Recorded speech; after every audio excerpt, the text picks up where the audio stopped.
Hello and welcome into another Kettering Health Chats Live. I'm Dan Edwards, your moderator, I guess, if that's what you want to call me tonight. But this show, it's about you. This chat is about you. It's a live interactive forum where we want to take as many questions from you as we possibly can. And tonight's topic is cervical cancer. And we have a Kettering Health expert to answer your questions. And there she is. We're talking about cervical cancer, we're talking about treatments, we're talking about prevention, all that tonight with our doctor for the next 30 minutes. So right now, we want you to weigh in, get into that chat box and let us know, do you have any questions, maybe about you, maybe about a family member, a friend who may have just gotten a diagnosis about cervical cancer. You can only do so much research online, right? Let's talk to a real doctor. We want to answer your questions. So again, type them in as we welcome Dr. Nicole Spady. Doctor, thank you so much for joining us tonight. We appreciate it. Thank you. Listen, let's just start, as people are kind of loading up with their questions in the chat box, let's get to know you here a little bit. One, it's great to have you with us. And two, what was your journey like? How did you make it to Kettering Health? So I grew up in Indiana, and then I did my training out in California at Loma Linda University. And then I decided to come back to the Midwest. And you also went to, you got your residency in obstetrics and gynecology, and also from the University School of Medicine in California in 2018. Correct. So you're kind of young, so that's good. You can answer these, maybe some of the younger ladies in the audience, their questions. That's probably a positive, isn't it? Yes, I can definitely relate. It's nice coming straight out of a institution where you're at the cutting edge of research and technology. Yeah, Loma Linda, they do some amazing things there. How was that experience in California coming from Indiana? It was very different. Yeah. I didn't realize how much I missed winter, actually. So I've been enjoying You the missed winter. I did. I'll probably get tired of it again. But my son went to LA and he'll never come back. He does not miss winter. But we're glad you're here. And I understand that you're married to Pastor Austin Roberts. Yes, he is part-time pastor, part-time chaplain with Kettering Health at Grandview Hospital. Well, that has to be an interesting dinner time conversation when both of you are working at Kettering Health. I mean, let's be real. That job can be very emotional and very exhausting, I would imagine. It can be. I'm actually post-call today, but it's good to have him as a support person. So when you say post-call, it means that you've had a long 24 hours or 36 hours or whatever. Yes, I have. Leading up to this. So, all right. Well, thank you. Thank you so much for being with us tonight and joining us on this Facebook Live chat with Kettering Health, where we want questions from you right now. Get into that chat box and let us know on cervical cancer as our cyber patients are loading up, Dr. Spady. We're glad that you're with us. And I understand also that you're a pretty good cook. I try. In my spare time, I like to bake everything from everyday meals to my favorite is cheesecake that my family likes on the holidays. Okay. And you're going to be taking up gardening? Is that my understanding? That's my goal now that I'm back in Ohio, but I'm going to wait for the springtime to get into that. Well, good idea. Good idea. Well, all right. Kettering Health Chats Live as we await questions from you in the audience. Let's get to really what is cervical cancer, doctor. Let's just start right there. Sure. So the cervix is the lower or inferior part of the uterus that extends into the vaginal canal. It is something that we can't see, so women are often asymptomatic. But it is a very preventable and easily screenable cancer. So even self-examination is not going to really show anything, correct? Correct. You're not going to see anything. Yeah. How common is cervical cancer among American women? It's very common. There's about 13,000 new cases diagnosed in the United States every year. And you see your share, don't you, as far as you say your office is pretty busy? Yes, unfortunately we do. It has gone down a lot since we have implemented the HPV vaccine and Pap smears, but it's still much more prevalent than it should be. Is it because you think that young adults are more sexually active now than they used to be? It could be, although with condom use, safe sex practices, it is very preventable. And if you get the HPV vaccine prior to any exposure, then you're basically helping protect yourself from ever getting the virus that leads to cancer. So you're saying it's 100% preventable? There's not 100%, but the HPV virus causes the vast majority of cervical cancers, ranging from 95 to 98% of cervical cancers. Okay, of those 13,000 are diagnosed each and every year with cervical cancer here in America. Who is the most at risk, do you think, that develops that? So women who don't follow safe sex practices, if you are a smoker, you're at higher risk. There's certain ethnicities, Black women, Native American women have a higher risk of getting cervical cancer. Why is that? Probably poor health care. We don't know the exact reason. There may be a little bit of a genetic factor, but as long as you have access to good health care, you'll be able to prevent yourself from ever getting cervical cancer. Okay. You know, of those 13,000, which is 13,000, way too many for sure, Yes. but how do those numbers compare to other forms of cancer? In the United States, we have been able to decrease it below uterine cancer, way below breast cancer, but worldwide it is still one of the most common cancers. Okay. Ashley Comer has just shared a question with us. She wants to know how, what are the symptoms or signs that you might have cervical cancer? Yeah, I think we actually have a slide about this. Most often there's no symptoms, so that's why you want to get your routine screening. But sometimes you can have abnormal vaginal discharge. Occasionally you can have bleeding outside of your periods. So you always want to get that tested and go see your gynecologist if you're having those symptoms. Also any postmenopausal bleeding. So cervical cancer is quite different than ovarian cancer then, obviously, right? With the rates of the mortality rates with ovarian cancer. That's a really good point. Ovarian cancer is one of those cancers that we don't have any good screening modalities for it, and it's also asymptomatic though. But since we don't have ways to prevent it and screen for it, it's often detected in late stages. Versus cervical cancer, we can detect precancerous cells on the cervix before it turns into cancer and then prevent even getting cancer. Okay. Does family history play a role in this at all? You mentioned some of the ethnic groups that because of poor health care, but does family history play into this at all? It can. So if you have a family history, you should definitely get screening. But a lot of women are diagnosed and they're the first ones in their family. So regardless of your family history, you want to get routine screening. Well, let's talk a little bit more about Pap smears. I mean, how often do we get those? Is it a once a year thing, or what's your suggestion? So if everything is normal, you want to start age 21. And then you get it every 3 years until age 30, where it goes to every 5 years. This is if everything has turned back normal. If you have abnormal results, then they may recommend more frequent screening, sometimes every 6 months, sometimes once a year. Okay. So Pap smears are critical in early detection, and I'm assuming that early detection, if at least with cervical cancer, if you can find this early, you've got a really good chance of getting a clean bill of health, don't you? Yes. So Pap smears, they're pretty easy to obtain. Some women have some anxiety about going to their gynecologist and getting it done, but vast majority of my patients, when they get their Pap smear done, they're like, oh, this is so much easier than I thought, so much quicker than I thought. Oh, good.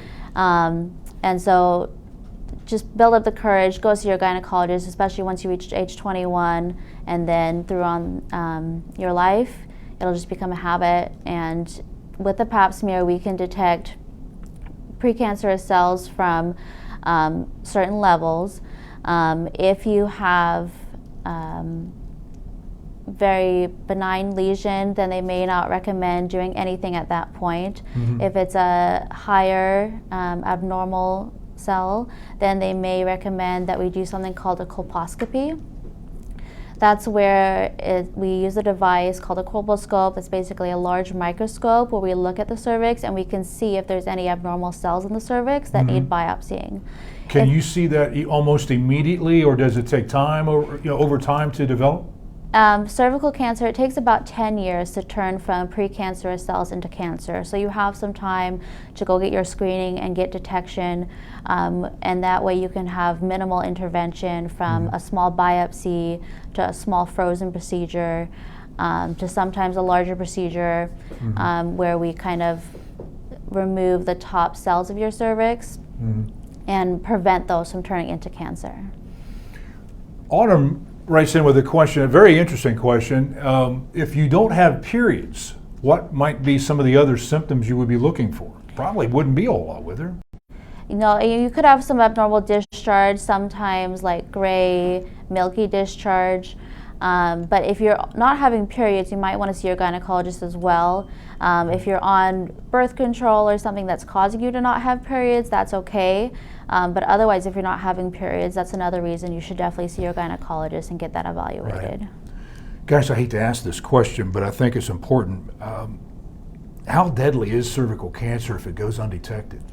So if you don't get your pap smears and it goes undetected and it's detected at an earlier stage, there's still a high survival rate. It's about 92% if detected early on.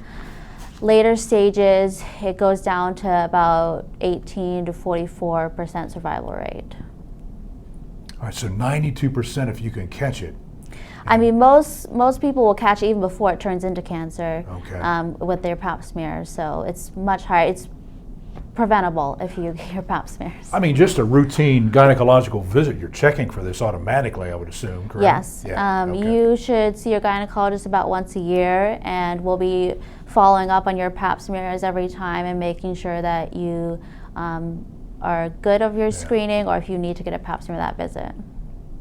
Ashley has a question about, what happens if you haven't had one since you were 22 years old. I mean, that's quite unusual, I would imagine.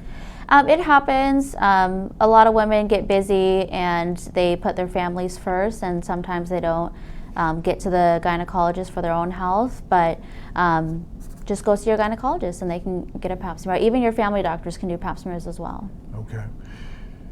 What, when cervical cancer is discovered, I mean, what's the procedure? Kind of walk us through what happens with that patient and the timeline and type. Sure. So if it's still kind of that precancerous stage and you need a more invasive procedure, we can do what's called a loop procedure or a cold knife cone procedure. This can sometimes be done in the office, or we can do it in the operating room where you're asleep. And with that, we either use for the loop, we use a loop of hot wire that kind of shaves off the top of your cervix, or we can use a scalpel and just take a little cone biopsy of the cervix and remove the most superficial portion of the cervix, and that can completely remove the cells sometimes. Often after that, if there's clear margins, then we'll just do routine pap smears every 6 months and then maybe once a year, and then we'll slowly get you back to routine screening after that. And a lot of times, this is all we have to do, and you don't have to have a hysterectomy or chemotherapy or radiation. This will prevent it from spreading to that point. If it is detected at a later stage, then we would recommend seeing a gynecologic oncologist. There's specialists in gynecological cancer, and then they can talk to you about treatment of radiation, chemotherapy, or hysterectomy if need be. So, as a doctor, I mean, you're skilled at what you do, but how difficult is it for you for the treatment process of this if it does get into the surgical realm? It's very easy for us. Okay. We're trained in this, but it hurts when it goes this far. Like it always hurts me to know that if they had just come in for earlier screening, we could have detected this earlier and wouldn't have to be putting them through this. Laura comments in the chat box, I remember having to get pap smears yearly. Should you still have a yearly exam with your OB-GYN? So you can definitely talk to your OB-GYN if you need to do that. Most OB-GYNs and ACOG, the American College of Obstetrics and Gynecology, go by the ASCCP guidelines, or the American Society of Cervical Cancer Prevention, and they're the ones who come up with the guidelines based on your risk. So we have algorithms where we'll put in your age, whether you've ever had an abnormal pap smear, whether you've ever tested positive for the HPV virus, what your previous results were, and then from that determine how often you need your pap smears.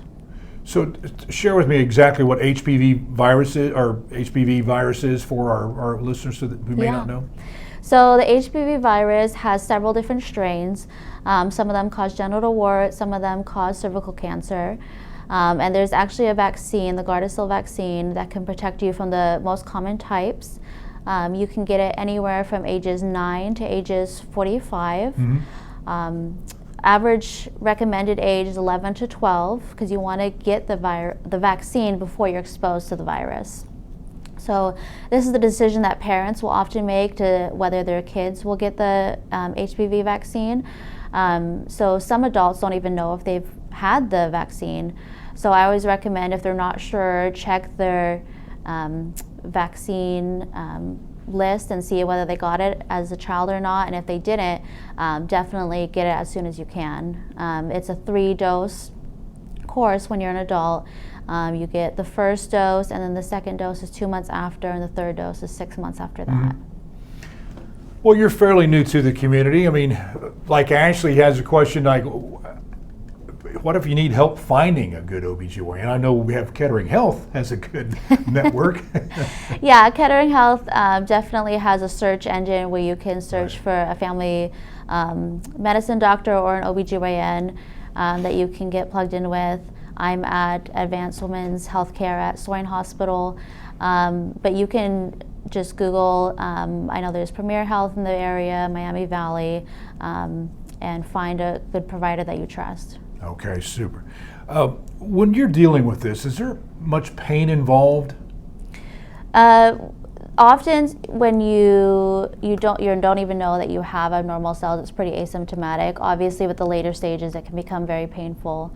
But the pap smear itself and the treatments, they often are pretty mild pain and discomfort, just the same as you would have with a routine pelvic exam.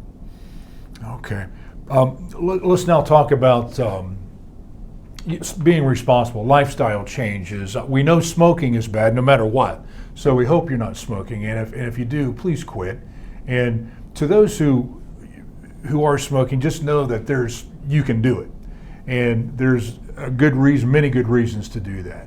And for those of you trying to help those quit smoke, be supportive, okay? Because it's not easy. I used to be a smoker many years ago, and I always appreciate those who congratulate me for quitting smoking, because it's a big milestone, and it's an important health marker too. So other than smoking, doctor, what's some of the lifestyle changes that maybe we can incorporate to prevent this from happening? Yeah, smoking is a big one because it'll sometimes prevent you from clearing the HPV virus and let those cells progress. But getting your HPV vaccine is probably the biggest thing you can do to help prevent getting cervical cancer. And then the other one is practice safe sex and use condoms. All right. You see a lot of patients, doctor. Is there a reason that women give you that they don't come in to get their checkups that maybe persists over others? Yeah, I think a lot of women, since you can't see your cervix, you just kind of forget about it and keep putting it off. You think, oh, it's not going to be me. There's discomfort with the exam, and so it's just pretty easy to put off. And then, like I said, a lot of women put their families first, which is very important, but you also need to take care of yourself so you can be there for your family. So making the time to go see your doctor is very important. Yeah. Because of the pandemic, are you seeing kind of like a backlog of women trying to catch up with their health? Yeah, so there has been a concern that since the pandemic, especially when they were not even scheduling well woman exams, that there was going to be an increase in cervical cancer rates. Right, that's what I think. And unfortunately, since cervical cancer takes several years to develop, we don't have the data on that yet. But since women weren't going to the doctor and we didn't have the capacity to even schedule some of these exams, that was a concern. But now that we have availability, you're able to go get testing, now is the time. Okay. Again, back to maybe some preventable techniques. Is diet, exercise, environment, any of those have any impact on the rise of cervical cancer? Yeah, no physician is going to tell you that diet and exercise don't play a part in your health. Diet and exercise is always the right. Always good, right? Is always the right answer. Yeah. This cancer, not as much as some of the others, but always optimizing your health will help you. You know, we talked about the emotional aspect of this. When someone is told you have any type of cancer, regardless, it's just one of those moments in your life where the world just stops spinning. I know Kettering Health has counseling services available for such matters to kind of walk you through or hold your hand through this process. Yes, they do. It's a very important part of taking care of the patient to also discuss and pay attention to the mental health side of it. Yeah. And to have a support group too. To go through it with other people who are going through it, I think that's a critical component. Yes. Yeah. This cancer too, most common diagnosis is age 35 to 45. So it's a younger diagnosis as well. So it's often just adds even more heartbreak. Yeah. Are the numbers going up or staying about the same or going down? They're going down thanks to more discussion about the HPV vaccine and safe sex practices. So it's one of those cancers that we've been actually able to decrease. We should be decreasing even more, and hopefully we'll get to that point. But it's one of those diseases that we can almost eradicate due to pap smears and the HPV vaccine. But you got to come in. You got to get checked you have before to you do know your part. it. So, Yeah. guys, go in to call the action, right? Get on in there. You're nice people. They'll take good care of you. And I mean this. My wife works with Kettering Health, and I have just been amazed by this organization from just about, well, every level that I have seen. That it's such a caring, compassionate, mission-driven organization I didn't think existed in this world, but it's right here in our region, and it's in our back door, and to have good quality doctors like you, fresh out of Loma Linda, who are bringing the latest to their patients, I think is critically important to the overall health and well-being of our region.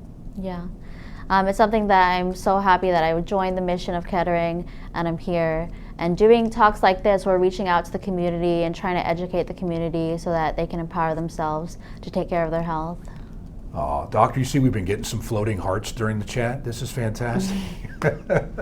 One more question, I think we have time, from Cynthia. How long has the HPV vaccine been around? That's a good question. That is a good question, which I don't have the answer to, unfortunately. Didn't teach you that, Loma Linda. It's been around for a while, though. Right. It's been through more recent years, though, that they extended it to age 45. So that was a big help when they did the research and found that you can get it up to age 45, because it used to be very limited to just pediatricians talking to parents about getting it. And that often wasn't on the parents' mind at that time because their child was young and it was far away from ever being exposed to the HPV virus or getting cancer. So a lot of kids didn't get it when they were young. But now that it's able for adults to get, it kind of brings the responsibility on you, and you can go get it for yourself, which is really great. Why did it get into the adult world like that? Does that surprise you?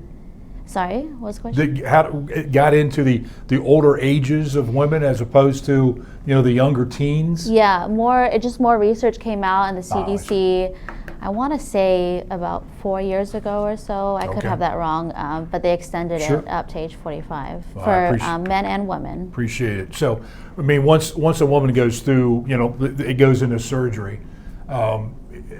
Afterwards, is there much pain? What's the process like? The recovery life like?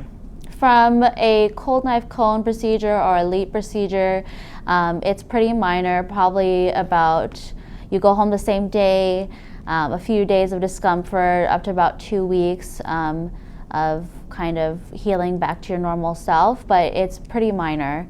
Obviously, if you have to have a more larger procedure like a hysterectomy or need to go through chemo radiation, that is a much longer process that we want to prevent you getting to that point. Okay, well, I know our focus is on cervical cancer, but can you touch upon maybe some of the latest technologies that Kettering Health has in the hysterectomy?